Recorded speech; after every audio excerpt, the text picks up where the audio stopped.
Pihu coffee স্বাদের হাতে দিয়ে মাথা নিচু করে দাঁড়িয়ে আছে। রীতিমতো ভয়ে কাঁপছে সে। যেই ভয়টা করেছিল সেটাই হলো।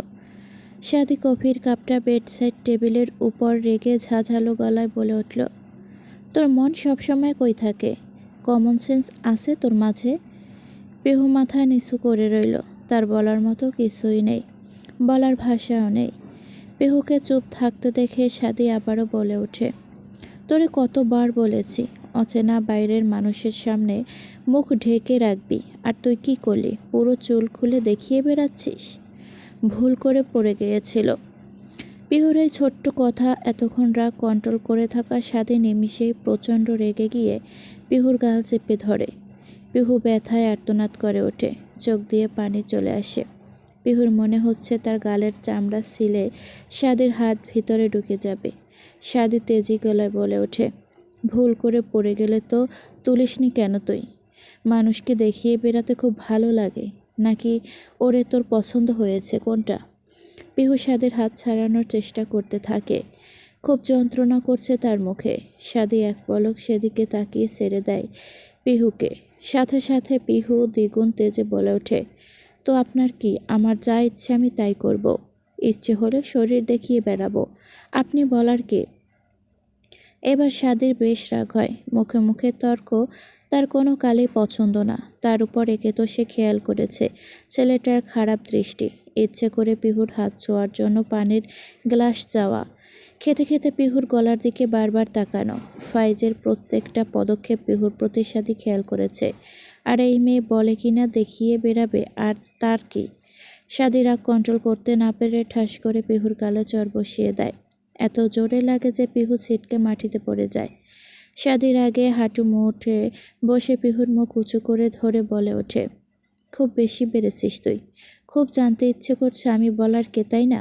আমি তোর কি হলো বলেন, আপনি কি আমার? সাথী চুপ করে গেল। গলা দিয়ে আর কথা এলো না। হয়তো কণ্ঠনালী চাচ্ছে না কিছু বলতে। সাদিকে চুপ থাকতে দেখে পিহু আবারও বলে ওঠে, কি হলো বলুন, আপনি কি আমার? কি হলো বলছেন না কেন? কী বা বলবেন? চাচাতো ভাই হন, শুধু, আর কিছুই না। আমার বিষয়ে আপনার মাথা না ঘামালেও চলবে। পিহু কথাটা বলেই উঠে দাঁড়ায়। সাদি স্থির চোখে পিহুকে দেখে। সে নিজে উঠে দাঁড়ায়। পিহুর কথাগুলো কেমন যেন লাগলো তার কাছে। সাদির স্থির মুখশ্রীর দিকে পিহু একবার দেখে উল্টো ঘুরে গটগট পায়ে সাদির ঘর থেকে বেরিয়ে যায়। পিহুর চোখ লাল। আজ তারও রাগ হচ্ছে। ইচ্ছে করছে সাদির সকল কথাগুলো অমান্য করতে। তবে পিহু জানে এতে আতিয়া বেগমও কষ্ট পাবেন। পিহু নিজের ঘরে চলে যায় সোজা। পিহু চলে যেতেই পাশে থাকা দেয়ালে সজোরে ঘুষি বসায় সাদি। চোখগুলো গাঢ় লাল বর্ণ ধারণ করে। সাদি ফুঁসতে ফুঁসতে দু হাত দিয়ে নিজের চুল টেনে ধরে। ইচ্ছে করছে মেয়েটা তার কাছে মার খায়।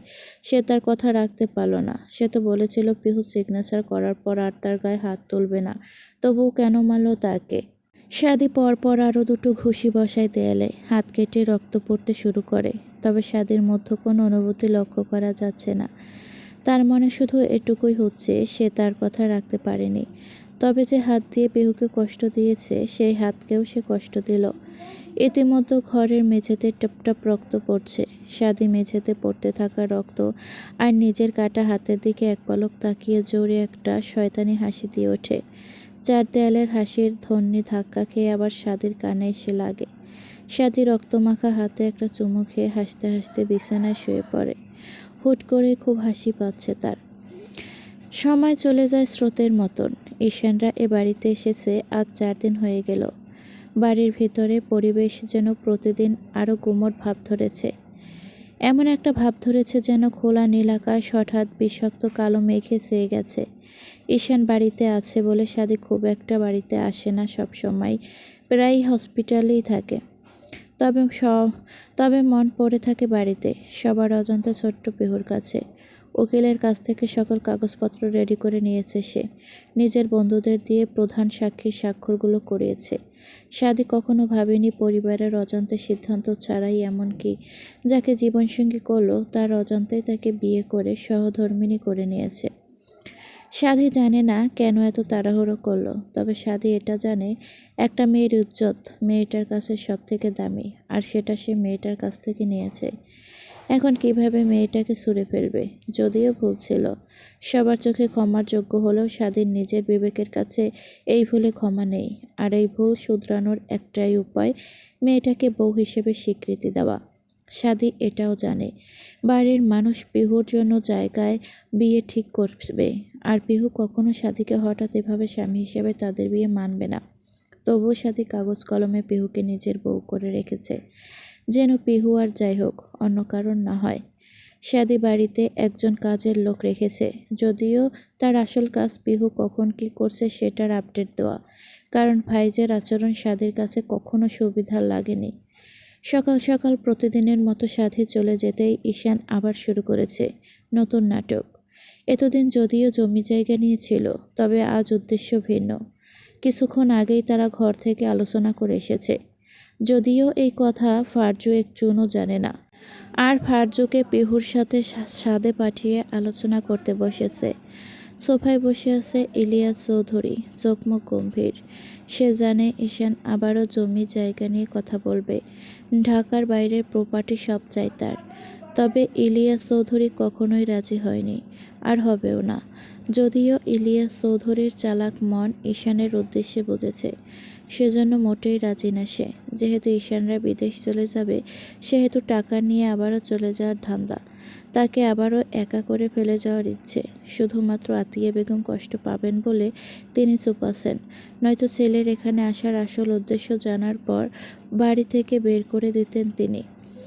ইলিয়াস চৌধুরীকে চুপ থাকতে ঈশান বলে ওঠে, বাবা, তোমার সাথে কিছু বলার ছিল। আমার কিছু শোনার ইচ্ছে নেই, আমি আমার সিদ্ধান্ত আগেই জানিয়ে দিয়েছি। কিন্তু বাবা। কোনো কিন্তু না, আমি শুনতে চাচ্ছি না। ইলিয়াস চৌধুরীর কথা শেষ করতে না করতেই ঈশানের পাশে দাঁড়িয়ে থাকা আতিয়া বেগম শান্ত স্বরে ইলিয়াস চৌধুরীর উদ্দেশ্যে বলে ওঠে, আহা, শোনো না ছেলেটা কি বলতে চায়। আর আমরা এত জমি জমা রেখে কি করব? ওর ভাগেরটা ওকে দিয়ে দিলেই তাও হয়। আমাররা যখন থাকবই না, তখন তো এমনিতেই পাবে। তুমি চুপ করো, আমি আমার সিদ্ধান্ত আগেই জানিয়ে দিয়েছি, এটাই শেষ। ঈশান জোরে একটা নিঃশ্বাস ছাড়ে। ফাইজের রাগে শরীরে রক্ত টকবক করে ফুটছে। ঈশান বোধহয় লক্ষ্য করল ফাইজের রাগ। তবে শেষ উপায় এটা, এত কষ্ট করে নাটক করে খালি হাতে ফিরতে চায় না সে। ঈশান গলা ছেড়ে ইলিয়াস চৌধুরীর দিকে তাকিয়ে বলে উঠল, বাবা, আমি জমি জায়গা নিয়ে আর কথা বলতে চাচ্ছি না। আর ওগুলো বলার জন্য সরি, আমাকে মাফ করে দাও। আর আমি আজ অন্য বিষয়ে কথা বলতে চাচ্ছি। ইলিয়াস চৌধুরী সন্দিহান চোখে ঈশানের দিকে তাকালো। ঈশান আগেই আতিয়া বেগমকে বলে রাজি করিয়েছেন, যেন সফলতার এক ধাপ এগিয়ে গেলেও তারা। আতিয়া বেগম প্রথমে অবাক হলেও ফাইজের ব্যবহার আচরণে সে মুগ্ধ হয়েছে, আর পিহুর সাথে বেশ মানাবেও তাকে। ইলিয়াস চৌধুরী নিজের গভীরতা বজায় রেখেই বলে উঠল, আবার কি বলবা? আসলে বাবা, আমি ফাইজ আর পিহুর বিয়ের সম্বন্ধ করতে চাচ্ছি, দুজনকে বেশ মানাবে। ঈশানের কথায় যেন আকাশ থেকে পড়লেন ইলিয়াস চৌধুরী। চোখ বড় বড় হয়ে অবাক হয়ে বলে উঠল, কি? হ্যাঁ বাবা, আসলে ফাইজ পিহুকে পছন্দ করেছে, আর ফাইজ খুব ভালো ছেলে, তুমি জানোই। আমরা বিদেশ চলে যাচ্ছি, আর আমি চাচ্ছি পিহুকে ফাইজের সাথে বিয়ে দিয়ে বিদেশ নিয়ে যেতে। পরে আবার বাংলাদেশে আসব কিছু বছর পর। প্রথমে মন একটু ঘুরলেও বিদেশের কথা শুনে ইলিয়াস চৌধুরী আর ভাবে না। মোটেই পিহুকে কোলছাড়া করবে না, আশেপাশে বিয়ে দিবেন। নয়তো নিজের ছোট ভাইয়ের সম্বল তার কাছে সারা জীবন পড়ে থাকে। একটা তো ইন্ডিয়ার বুকে আছে, বছর সালেও যোগাযোগ খুব একরা হয় না বললেই চলে। আবার পিহুকেও দেশের বাইরে কোনোদিনও না। এদিকে ইলিয়াস চৌধুরীর ভাবনা দেখে ঈশান আর ফাইজ মনে মনে হাসে। ঈশান জানে ফাইজের কোনো খারাপ রেকর্ড নেই, সব কিছুই করে খুব নিখুঁতভাবে। আর এ কদিন তো পুরো মাটির পুতুল হয়ে আছে ফাইজ, যেন ভাজা মাছ উল্টে খেতে পারে না। ইলিয়াস চৌধুরীও রাজি হবেন এতে। ইলিয়াস চৌধুরী আগের মতোই গম্ভীর কণ্ঠে বলে ওঠে, আমি পিহুকে দেশের বাইরে বিয়ে দেব না, সাথে ওকে এখন বিয়ে দেব না কোনোভাবেই। কিন্তু বাবা। ঈশান আর কিছু বলা যাবে না, তার কথার মাঝে আতিয়া বেগম এগিয়ে এসে ইলিয়াস চৌধুরীর পাশে বসে নমনীয় কণ্ঠে বলে, মেয়ে তো একদিন না একদিন পরের ঘরে যেতেই হবে, রাজি হয়ে যাও। ফাইজ ছেলেটাও বেশ ভালো, আর বিদেশ তো কি হয়েছে, প্রতিদিনও কথা হবে আমাদের। আমি একবার বলেছি, আমার সিদ্ধান্ত শেষ সিদ্ধান্ত, আমি বিয়ে দিব না তো দিব না, শেষ। আমার একটা কথা হবে না এই বিষয়ে। কথাগুলো বেশ জোরেই বলে ইলিয়াস চৌধুরী। আতিয়া বেগম কেঁপে ওঠে। স্বামীর এমন জোরে কথা বলা অনেকদিন শুনেননি তিনি। ঈশান রেগে উঠে দাঁড়ায়, সাথে ফাইজও। কিছু না বলে সোজা হাঁটা লাগায় ঘরের দিকে। কত আশা ছিল তাদের, পিহুকে ফাইজের বউ বানাবে। এদিকে জমি জমা না পেলেও দুবাই গিয়ে পিহুকে চড়া দামে বিক্রি করে ফাইজকে নির্ধারিত মেয়ের সাথে বিয়ে দিয়ে দিবে। সমস্ত ইচ্ছায় পানি ঢেলে দিল ইলিয়াস চৌধুরী। ঈশান ঘরে যাওয়ার পর ফাইজও ঘরে ঢুকতে চায়, তবে ঢোকার আগে ঘরের প্রবেশ দরজা একটা লাথি মেরে বিড়বিড় করে বলে ওঠে, মিস্টার ইলিয়াস চৌধুরী, পিহুকেও আমি নিব, সাথে আপনার বউয়ের কথা অনুযায়ী সকল সম্পত্তিও নিব। সোজা আঙুলে ঘি না উঠলে আঙুল বাঁকাতে আমি জানি, বলেই হেসে ওঠে ফাইজ। সময় ঘড়ির কাঁটায়, সাথে পাল্লা দিয়ে চলে যাচ্ছে আজ ঈশানরা চলে যাবে। ফাইজের রাগ প্রচুর ঈশানের উপর, যেহেতু কোনোভাবেই ঈশান পিহুকে তার কাছে এনে দিতে পারেনি। যদিও বলেছিল যাওয়ার আগের দিন দিবে, তবুও দেয়নি। ঈশানও ভিতরে ভিতরে রাগে পড়ছে, তবে প্রকাশ করতে পারছে না। একমাত্র ফারজু যে কিনা হেসে হেসে বেড়াচ্ছে। আতিয়া বেগমকে এই 7 দিনে আপন করে নিয়েছে বেশ, তাই তো সকাল সকালে এক ঝুল কেঁদেছে দুজনে। পিছনে চোখেও পানি ফারজুর জন্য। ঈশানের উপর রাগ থাকলেও ফারজুর মুগ্ধ আচরণের কারণে পিহুর মনে জায়গা করে কিনে নিতে পেরেছে সে। বাইরে গাড়ি এসে দাঁড়ায় বেশ কিছুক্ষণ আগে। যেহেতু স্বাদীর এসব ইন্টারেস্ট নেই, তাই সে আজ বিছানা ছেড়ে ওঠে নাই। ভেবেছে ঈশানরা চলে যাওয়ার পরেই বিছানা ছাড়বে, সকাল সকাল ওদের মুখ দেখবে না। স্বাদী এখনও জানে না ঈশানের এখানে আসার আসল রহস্য কী। তবে এটা সে বুঝেছে, কোনো কারণ ছাড়া ঈশান চৌধুরী কিছু মনে করে না। ফারজু ফাইজের একে একে গাড়িতে সব লাগেজ গুটিয়ে তুলতে শুরু করে। সব শেষ করে গাড়িতে উঠে বসে তারা। ঈশানও বিদায় নেয় সবার থেকে। শেষ মুহূর্তে পিহু আর সামনে আসে না। ঈশান ভিতরে এসে ইলিয়াস চৌধুরীকে জড়িয়ে ধরে। ইলিয়াস চৌধুরীও ছেলেকে আবেগে বুলে টেনে নেয়। তখন ঈশান কান্নার মাঝেও শয়তানি হাসি দিয়ে ফিসফিস করে কিছু একটা বলে ইলিয়াস চৌধুরীর কানের কাছে। কথাটি বলে ঈশান পা বাড়ায় বাইরে গাড়ির দিকে। এগিয়ে ইলিয়াস চৌধুরী যেন নিশ্চুপ হয়ে গেছে ঈশানের কথা শুনে। কি বলে গেল ছেলেটা, মাথার উপর দিয়ে গেল। হঠাৎ দরজায় কলিং বেলের আওয়াজে পিহুর ধ্যান ফিরে আসে। কল্পনার জগৎ থেকে বাস্তবে চলে আসে। পিহুর চোখের কোণে নোনা জল চিকচিক করছে, হয়তো কোনো বাধার চারণে গড়িয়ে পড়েনি। পরপর কয়েকবার কলিং বেল বেজে চলছে। পিহু বিরক্ত হলো, বিছানা থেকে নেমে মাথার ওড়না উঠিয়ে দিল। বারান্দার দিকে এক পলক তাকিয়ে দেখল শহরে আঁধার নেমেছে। ব্যস্তময় শহর আরও ব্যস্ত হয়ে গেছে এই রাতে। পিহু ধীরে ধীরে হেঁটে চলল সদর দরজার দিকে। পিহু দরজা খুলতে চোখ পড়ে নীরস মুখে দাঁড়িয়ে থাকা স্বাদীর দিকে। চোখের নিচে কালো হয়ে গেছে, ফর্সা মুখোশটি কেমন যেন ফ্যাকাশে হয়েছে। দাড়িগুলো বড় হয়েছে, চুলগুলো এলোমেলো। কেমন জানি পাগল পাগল লাগে পিহুর কাছে। এই স্বাদীকে দিন দিন কেমন জানি হয়ে যাচ্ছে মানুষটা। সব সময় টাইম মেনটেন করা মানুষটাও আজ কেমন অগোছালো হয়ে গেছে। ঠিকমতো খায় না, হয়তো ঘুমায়ও না। কোনোদিন নেশায় আসক্ত হয়ে যাবে। যদিও পিহুকে বুঝতে দেয় না, তবুও পিহুর অষ্টদর্শী মন সব বুঝে যায়। পিহু দরজা থেকে সরে দাঁড়াতে স্বাদী ঘরের ভিতর প্রবেশ করে।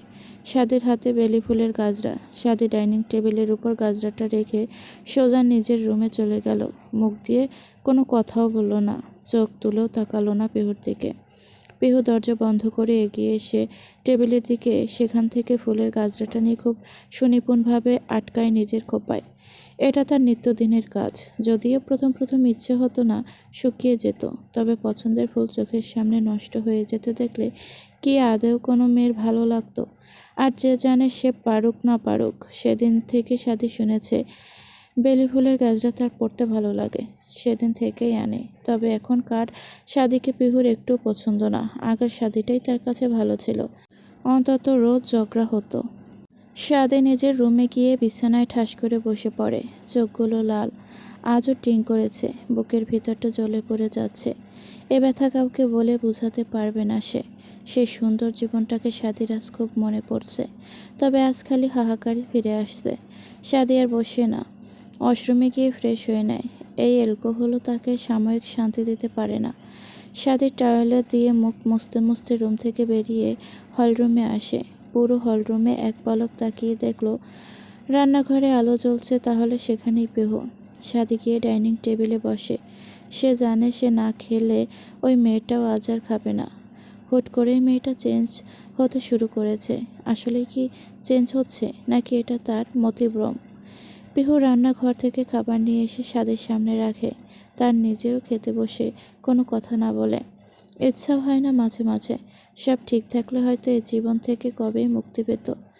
পিহুর সারাদিনই মন খারাপ থাকার কারণে এখন খাবার ইচ্ছে নেই, তবুও খাচ্ছে। কারণ জানে সে না খেলে সাদি খাবে না। আর মামুনিও সব সময় সাদিকে খাওয়াতো। পিহুর সাদির উপর রাগ থাকলেও কেন জানি তা সব সময় আসে না। সে জানে সাদি না খেয়ে তেমন থাকতে পারে না, তাই তো খায়। খাবার টেবিলে কেউ কোনো কথা বলে না। মনে হচ্ছে দুটো কাঠের পুতুল, যে যার মতো খাচ্ছে। যে যার মতো খাওয়া শেষ করে সাদি প্লেটে হাত ধুয়ে ধুয়ে পিহুর উদ্দেশ্যে বলে ওঠে, পেহু। পিহু একটু চমকায়। পুরো 20 ঘন্টারও বেশি সময় পর তার নামটা পরিচিত একটা কণ্ঠে শুনল সে। সাথে সাথে পিহু বলে ওঠে, জি জি। কাল কলেজে এডমিট দিবে। জেরিন আসবে সকালে, ওর সাথে চলে যাস। কিন্তু টাকা আমার মানিব্যাগে আছে, কত লাগবে জানি না, নিয়ে যাস। বেডসাইড টেবিলের উপর থাকবে। আপনি কোথায় যাবেন? পিহুর কথায় সাদি একটু থামে। মাথার উত্তাল রক্তের শিরাগুলো দপদপ করছে। সাদি পিহুর মুখের দিকে তাকিয়ে শান্ত কণ্ঠে বলে, কাল শনিবার, আমার হসপিটালে কাল ডিউটি নেই, একটু ঘুমাবো। ডাকার প্রয়োজন নেই, বাইরে থেকে লক করে যাস। পিহুকে আর কিছুই বলতে না দিয়ে সাদি উঠে নিজের রুমের দিকে পা বাড়ায়। সাদি জানে না তাদের এই সম্পর্কের নাম কি। নামে মাত্র স্বামী স্ত্রী। কবে স্বাভাবিক হবে তাদের এই সম্পর্ক? আদৌ কি ঠিক হবে? সাদি আর কিছুই ভাবে না। তবে পিহুর উপরে সে কোনো জোর খাটাবে না। যাক না, বৈঠাবিহীন নৌকো প্রবল স্রোতে ভেসে কত দূরই বা যাবে। সাদি না হয় নদীর পার হয়ে আটকে নেবে কোনো এককালে। সাদি চলে যেতেই পিহুও সব গুছিয়ে লাইট নিভিয়ে নিজের রুমের দিকে পা বাড়ায়। যদিও জানতো কাল তার কলেজে যেতে হবে, তবে সাদি জানে এটা ভালোই হয়েছে। পিহু নিজের রুমের লাইট নিভিয়ে তলিয়ে যায় ঘুমের অতলে। নতুন একটা দিনের সূচনা হয়েছে ধরণীতে। আজ বেশ চকচকা সূর্য উঠেছে, রোদটাও বেশ কড়া। কলেজ মাঠের সে চেনা পরিচিত জলপাই গাছের নিচে দাঁড়িয়ে আছে পিহু আর জেরিন। হাতে এডমিট কার্ড। সামনের মাসের 12 তারিখে পরীক্ষা শুরু। হাতে মাত্র কয়েকদিন। পিহুদের থেকে কয়েক ফুট দূরে দাঁড়িয়ে আছে নাবিল। ছেলেটার চুলগুলো কেমন উস্কো খুস্কো, কেমন জানি দেখা যায়। যেদিন থেকে শুনেছে পিহু সাদির বউ, সেদিন থেকেই কেমন জানি হয়ে গেছে। নাবিল ঘাড় কাত করে পিহুর দিকে তাকিয়ে ছোট্ট করে বলতো, কেমন আছো? আলহামদুলিল্লাহ, আপনি? মনকে মৃত্যুদণ্ড দিয়ে দেহের খোঁজ নিচ্ছ যে কেমন আছে? নাবিলের কথাটা যেন পিহুর বুকে গিয়ে লাগলো। সে তো নাবিলকেই চেয়েছিল, তবে এই বিবাহ বন্ধন থেকে বের হতেও পারবে না। পুরো 20 বছরের চুক্তি করা কাবিননামায় কোনোভাবে বের হওয়ার উপায় নেই। আর বের হওয়ার শেষ উপায় হলো সাদিকে আবার বিয়ে করা, মানে আবার একই বন্ধনে জড়িয়ে পড়া। পিহুকে বোকা বানিয়ে সাদির এই বিয়ের মতো কাজের জন্য সাদির উপর পিহুর খুব রাগ।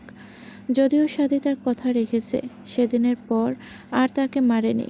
তবে পিহু যেদিন জেনেছে সাদির সাথে তার বিয়ে হয়েছে, সেদিন থেকেই কেমন জানি সাদিকে বেশি ঘৃণা করতে শুরু করছে।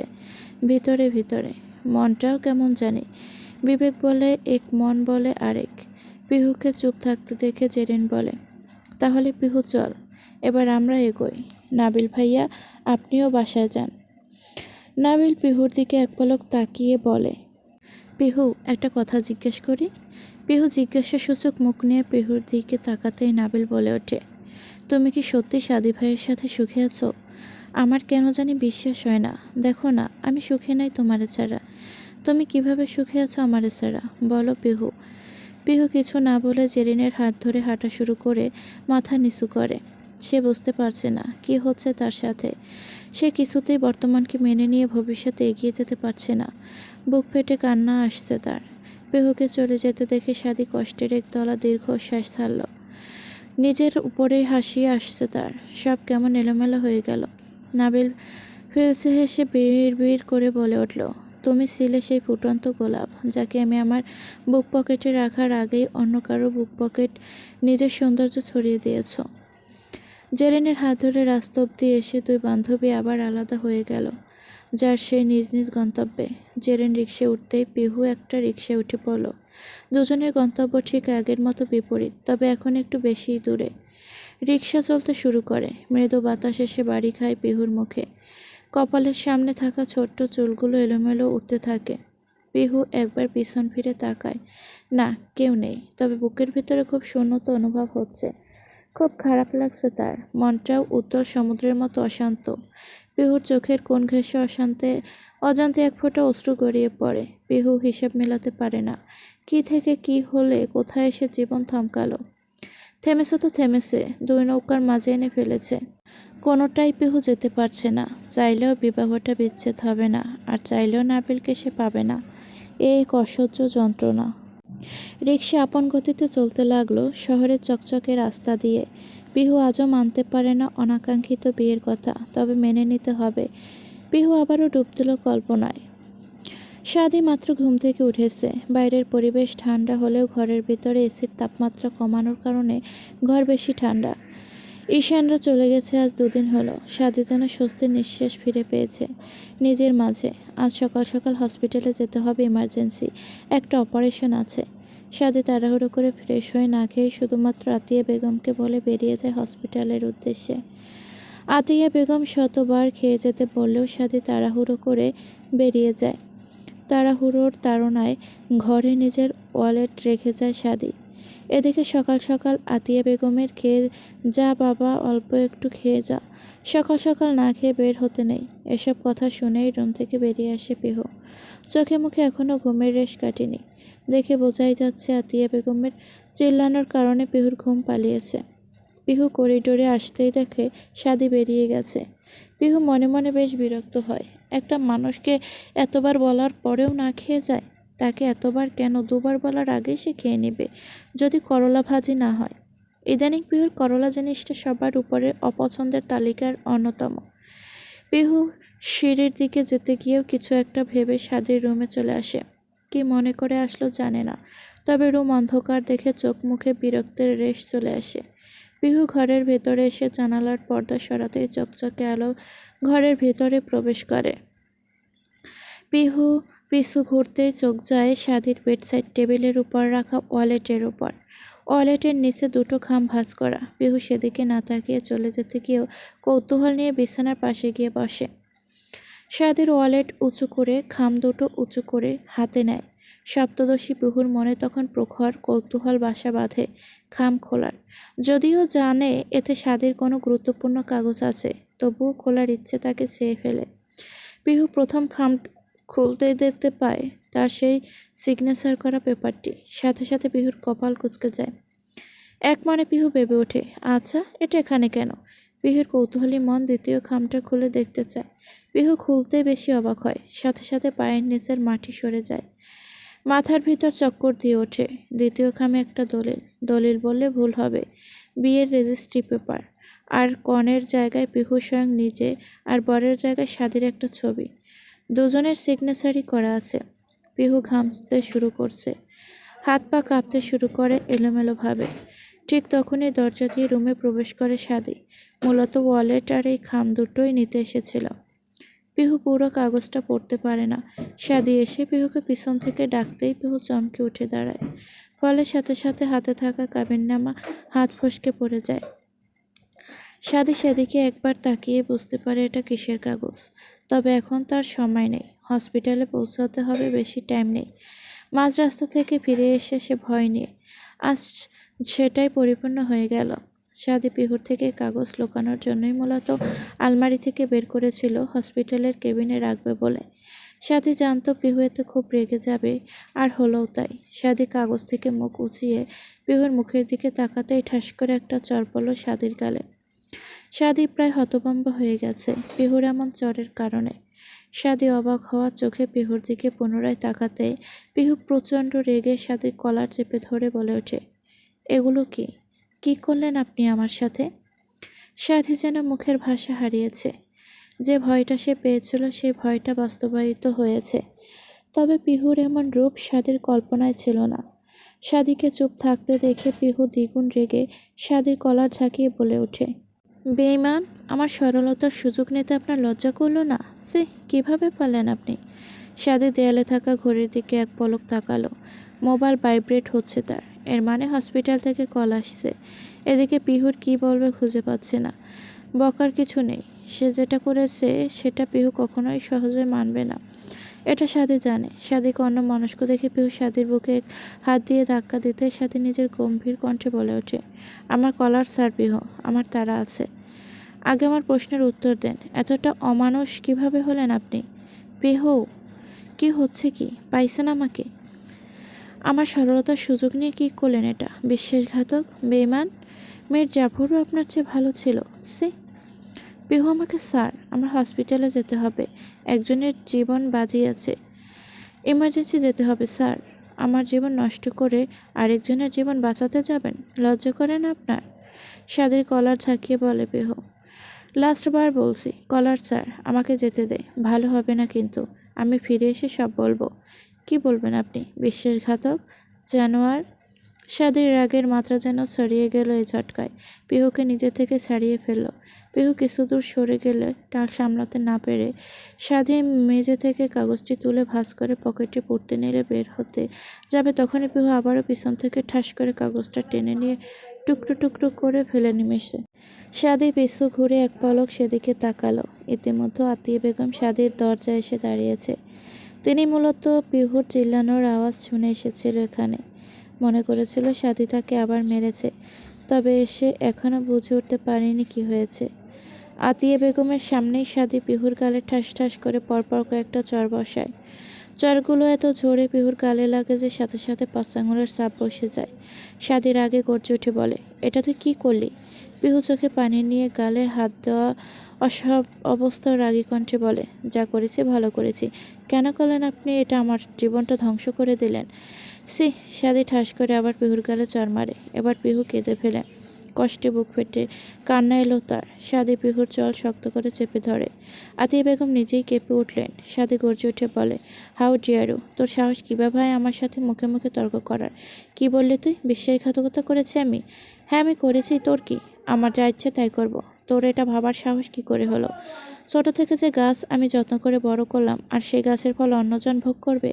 তোরে বিয়ে করেছি, তুই আমার বউ। শেষ মানবি কি মানবি না তোর ব্যাপার। সাদি আর কিছু বলতে পারল না। তার আগেই তার গালে ঠাস করে জোরে চরের আঘাতের শব্দ হলো। সাদির সাথে সাথে পিহুরও চোখ বড় বড় হয়ে গেছে। সাদি অবাক হয়ে বলে উঠল, তুমি এখানে?